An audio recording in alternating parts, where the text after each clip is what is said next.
guys ng ulan dito sa Davao City ngayon. So, ang sarap. Sobrang lamig. Ito po yung bahay namin. Hindi pa po tapos.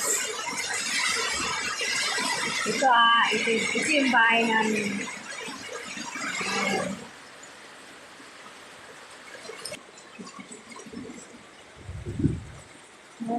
Bigla lang umulan, guys.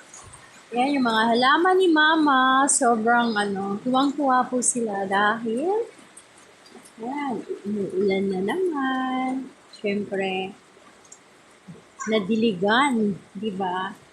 So, ganyan ang mga halaman. Tuwang-tuwa sila kasi ang ulan po naman, fertilizer nila. Yun po, yun.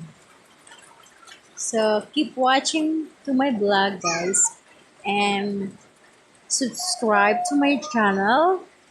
Babalikan ko po kayo, didikitan ko po kayo ng pagkadikit-dikit.